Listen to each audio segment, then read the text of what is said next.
Welcome to Education Today. I'm John Zish with the Armstrong School District. Well, as you know, school is now back in session. More than 6,000 students in our district got their first taste of school on Tuesday, September 5th. Today we're continuing our behind-the-scenes look at the first Teacher in Service Day.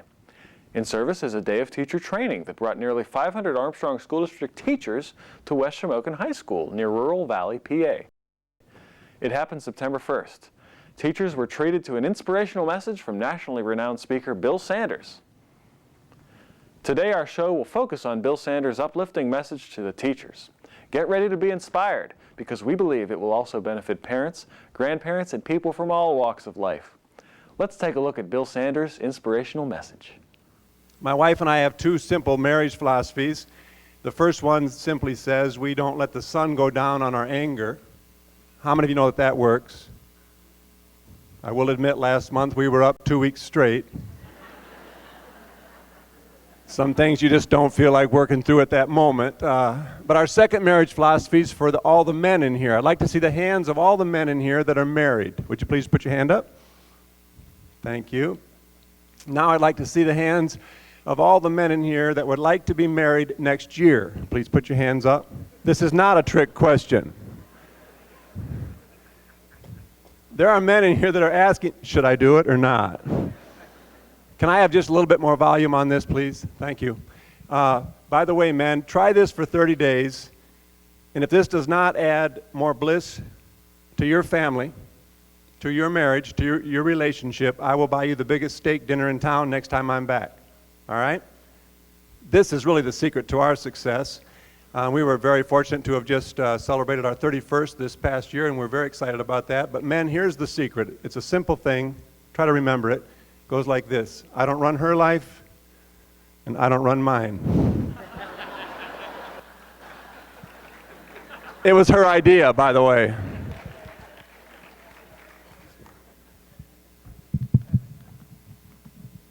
After speaking for 30 years, I finally found out 4 years ago that I need to drink water on a regular basis. I used to just wait till the end, and this esophagus thing is. But you know, I had to find that out after a long time, and I didn't know that. So keep changing yourself. One of the exciting things about Tuesday is that they are coming. Now, we're going to go through some things in a few minutes, and you're going to need some of these ideas for certain students. Dad was at an evening show the other night, a parent session. I had just spoken to the school with all the students, several assemblies, and I always ask the parents, what did your kids say about the assembly? And you always hear things, and you just never know. This one dad, it was in May, and he said, my 16-year-old son came home, and truth is stranger than fiction. If you're not journaling on a regular basis and writing down things that are happening in the classroom and at home, you're missing it, because that is teaching material. That is extra stuff to keep them alive. I believe we should never teach on an empty spirit. This will help awaken their senses to want to learn. And I said, did anybody hear anything from a student? He said, my 16-year-old son came home. He's never done this before. He said, Dad, I'm going to mow the yard. You go hear that guy speak tonight. He said, I wanted to come, because he's never offered to mow the yard. And what I do when I'm speaking to students, having done it for a while now, is I'm kind of like, I don't have to look at the basketball, so I'm just watching their body language. And I talk about saying no to drugs and sex, and about being consequences and right and wrong and so on. And when I see them starting to squirm, I know that I'm hitting a hot topic. And I hit, in that particular school, the topic seemed to be sex. And you know, halfway through it, the girls are shoving the boys' arms off of them and moving over and everything else. And so I camp out, you know, right then and there. And so I stuck on that topic for a while. And anyway, the dad said, what about this guy? And the kid must have thought I was going to give the same talk that night to the parents. He said, Dad, I think you're going to like this guy, but I can tell you right now, after you hear him, you're never going to want to have sex again the rest of your life. Anyway, it was a different talk, and so is today. There's certain students coming on Monday. You do not have to be at your best, and you'll still be able to reach them. Those are the easy ones. I was at a men's conference, and one of the things I'm really good at, looking for information for my next book, is my go-go gadget ear. If there's a good conversation 3 tables away, okay, and I can, all right. And I heard this one. There was Dad talking to another guy about buying his first house. And he was saying, the statement that caught me was, he said, they were moving from a trailer to a house. And he said, I never should have showed my little boy, 6-year-old, his own bedroom if we get this house. It's kind of like, have you ever told your kids in August you're going to take them to like Disney World in December? How many of you know that was the biggest? Every day from then, are we going? Wait till the night before. In fact, don't tell them until you're driving in to. And anyway, the thing that I kept hearing him say was, my son, can we get the house? And he said, I don't know what to tell him. I just kept telling him, we just have to wait and see if Jesus will help us find the money. So that was kind of the thing that got me to listen a little bit. And then he said a little bit later in the talk, in his story, that his daughter had just come home, and he said, what'd you learn today? And she said, well, we found out today it's what's called Good Friday. This is the day that Jesus died. He said, my son heard that in the other room. He yelled out, that's just great. Jesus is dead. We're never getting that house now. Those kids are coming. They're easy. I just want you to know. Here's why you need to be ready on Tuesday. This dad had a son who was 12, and he was a little shocked when for Christmas he said, what do you want? And he said, I couldn't believe it. My son said, tampons. What? Why? He said, my son said, I'm not even sure what they are, but I heard the guy on TV say if you had them, you could go scuba diving, ride horses, play tennis. You could have a lot of fun. I'd like to get me some of those. They're coming Tuesday too.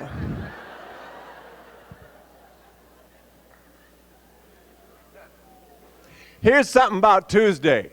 Of all the students in all of your schools collectively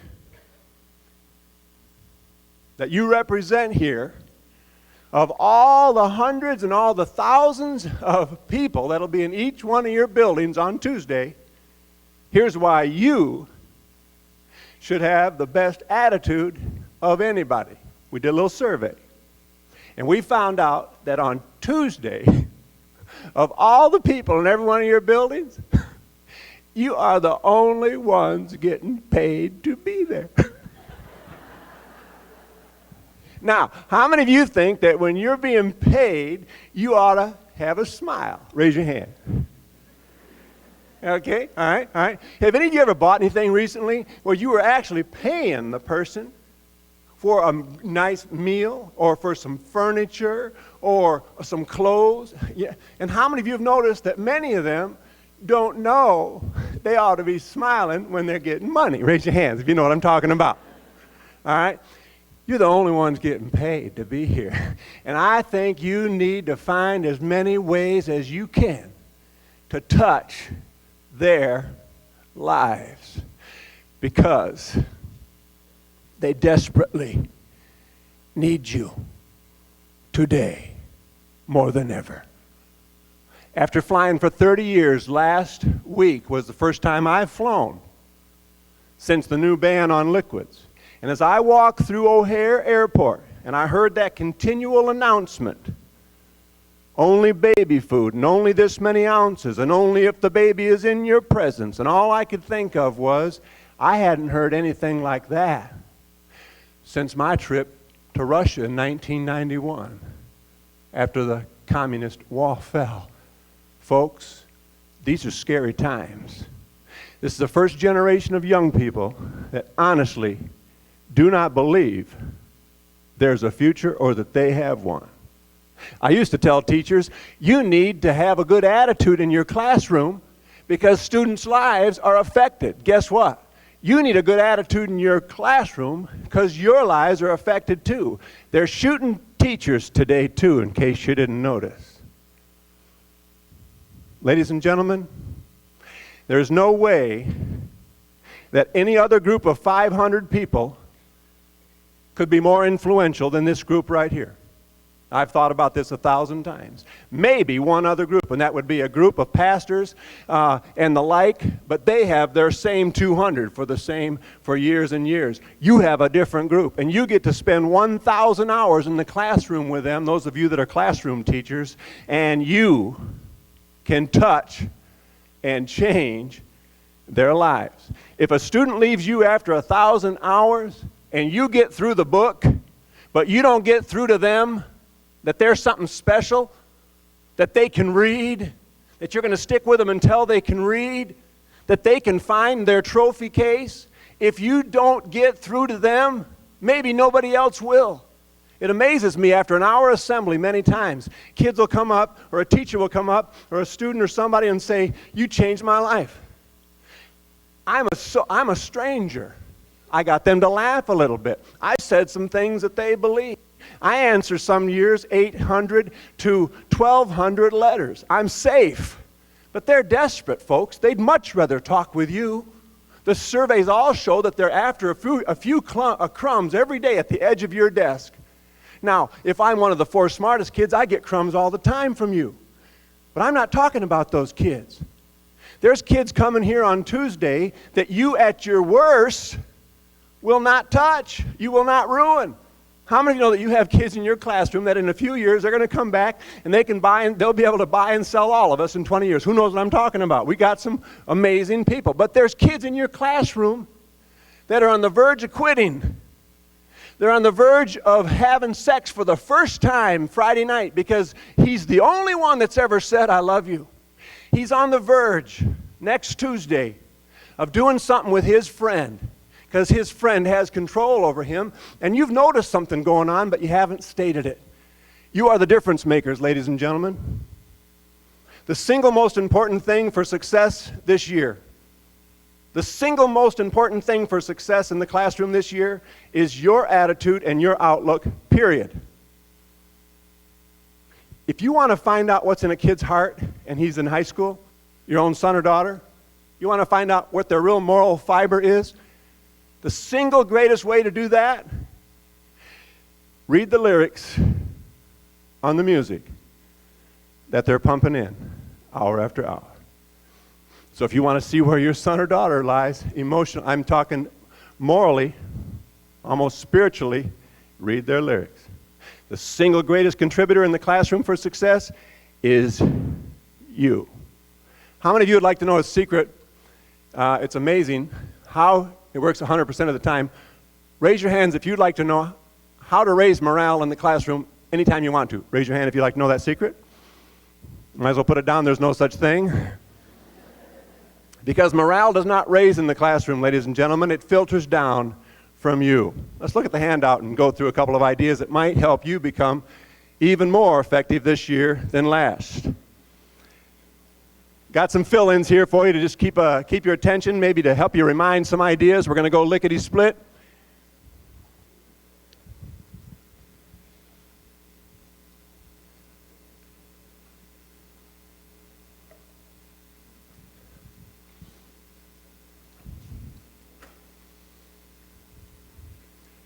Today's success ground rules. It's actually this year's success ground rules. Raise your hand if you need a handout. We do have a number 1. Expect great things to happen. Expect great things to happen. If you don't expect them, they won't happen. We're doing good getting these around. Expect great things to happen. We'll be getting some more as well for this group over here. And usually it's just coaches that don't pick them up. Joke.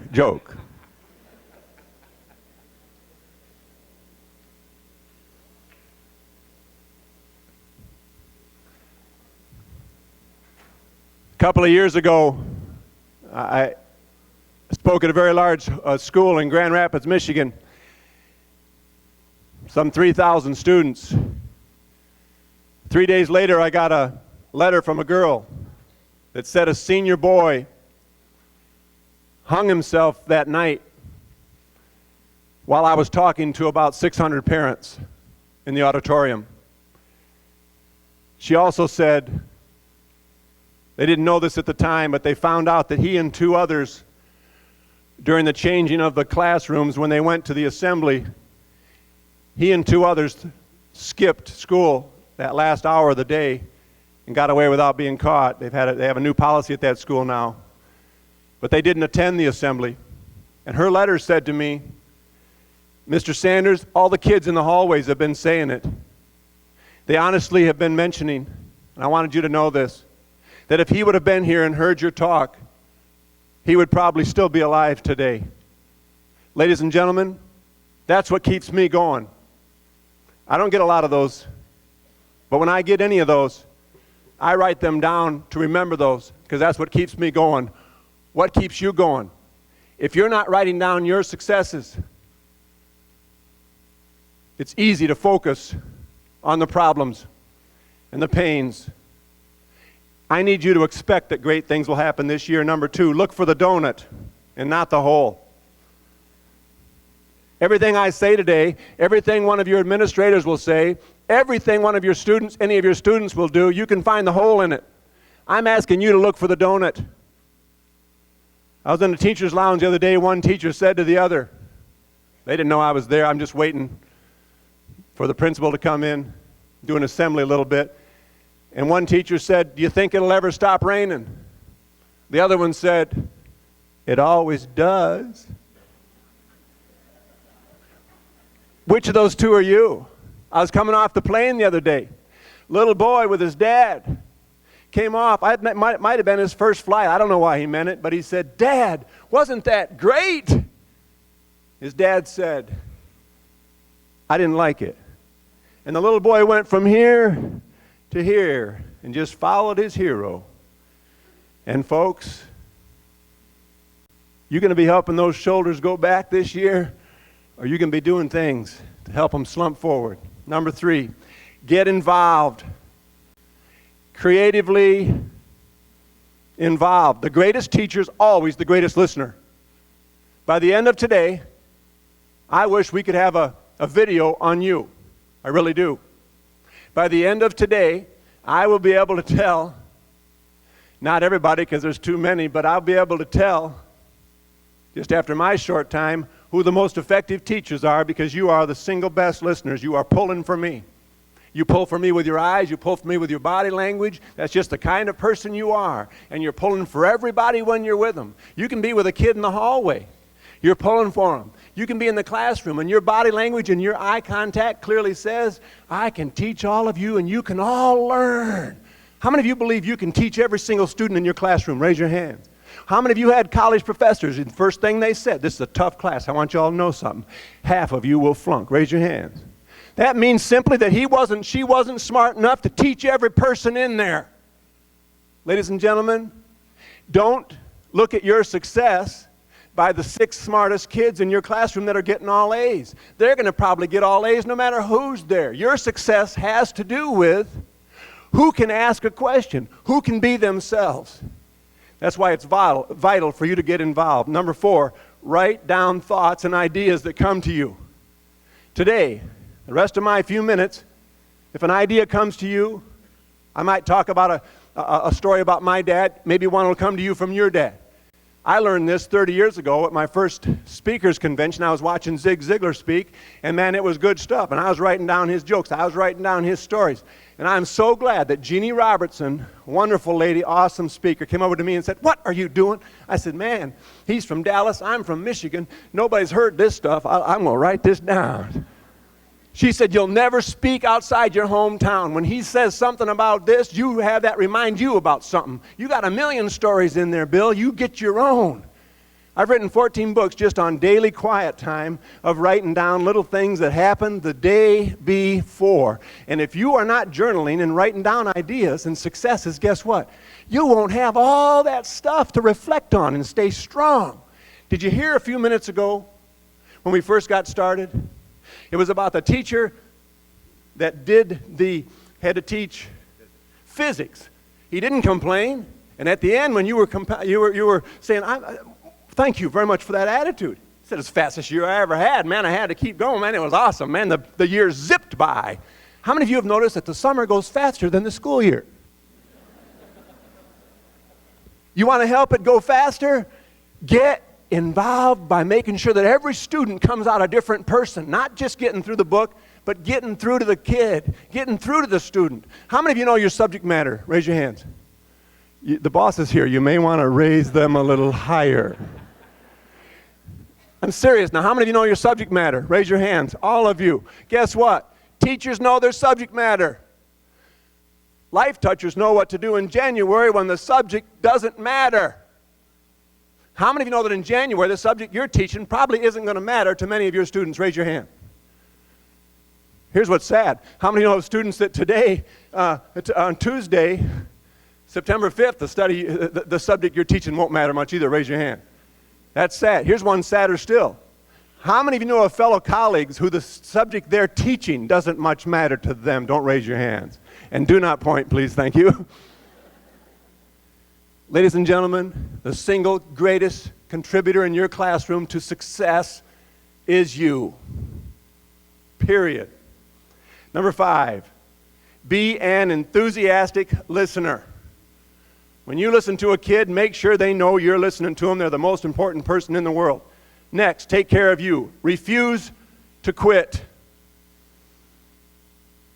Refuse to quit trying.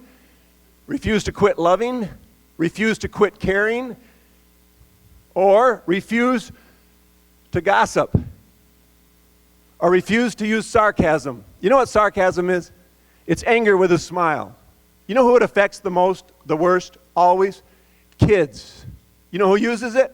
Adults who have anger. They do it with a smile. It gets a laugh. It hurts children.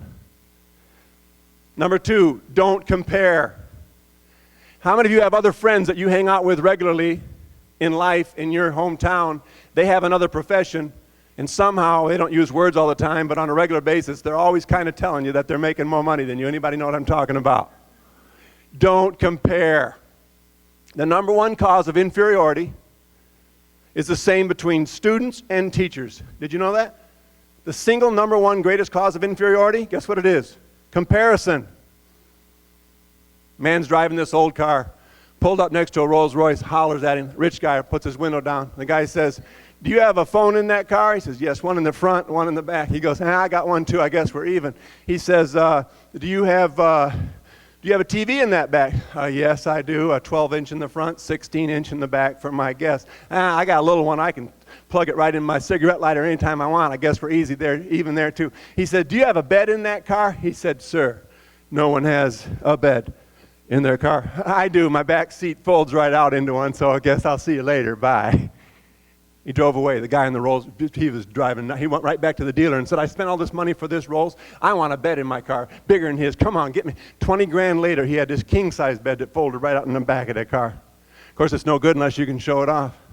He finally saw the guy's car about a week later, pulled over, it was parked, tinted window, he's banging on the window. A couple minutes later, it goes down. He says to the guy, he says, do you remember me? He says, yeah, aren't you that rich guy that doesn't even have a bed in his car? He said, well, I got one now. What do you think of that? And the guy says, you got me out of the shower just to tell me that? Folks, this is a lot funnier than what you just gave me credit for. Anyway, don't compare. Number 3, don't take yourself so seriously. How many of you have teenagers at home? Raise your hands. How many of you know that one of your skills, one of your instant awesome gifts is to be able to embarrass them in public? Raise your hand if you know what I'm talking about. Now, I'm going to change that. I've always said that, but I'm going to say it differently. A lady changed me the other night. I was signing some books halfway up the auditorium after the evening session, and she came back and she said, this is from my daughter. She was too shy to even bring the book down.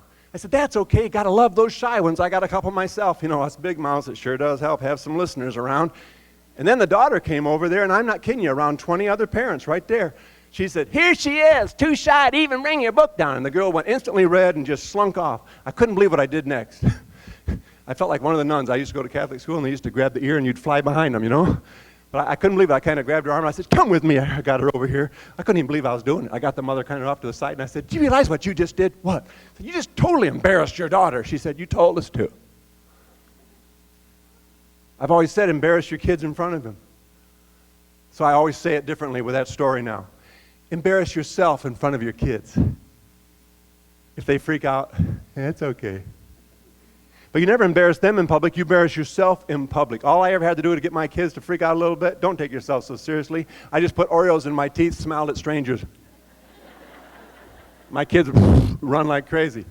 Then they got to be teenagers, they went on trips, they took their friends, they took Oreos with them. They said, here, Dad. I said, no, that was when you were littler. And when cars went by, you ever notice how cars used to bypass you on the highway?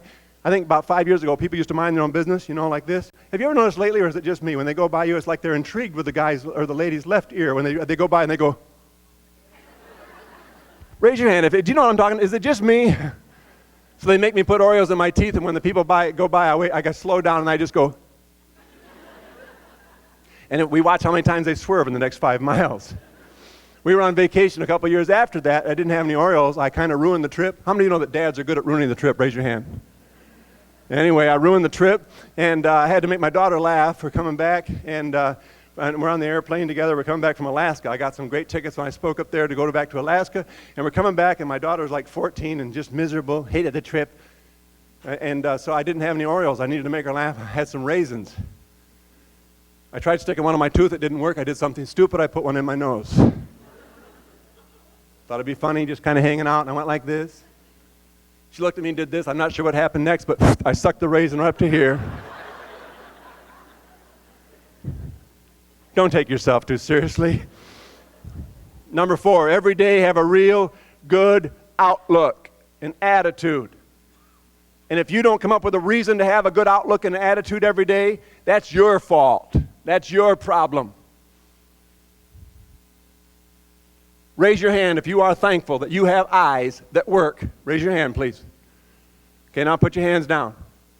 Now, only raise your hand if you have given thanks, given specific thanks today to the good Lord or whoever you give thanks to.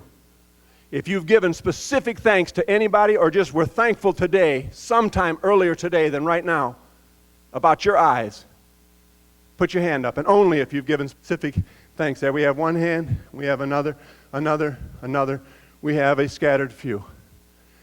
How come? You were reading. Who else? Who had their hand up over here? Yeah, how come? What did he say? Her husband brought it up. What did he say? This is awesome.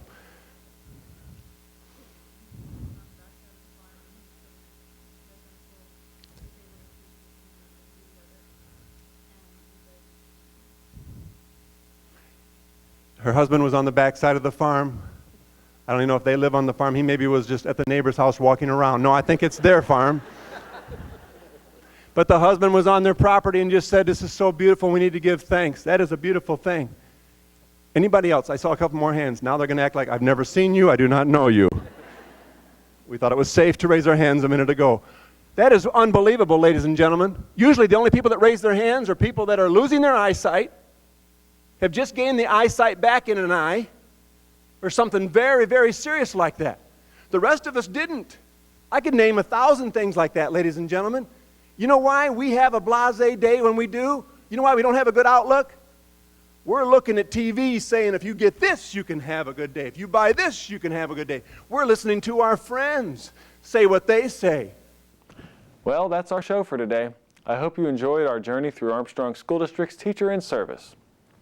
Bill Sanders comes to us through the National Character Education Foundation, with which the Armstrong School District has had a 3-year partnership. Please join us again next week for another look at the Armstrong School District. Visit our website for updated information about the district, and have a great week.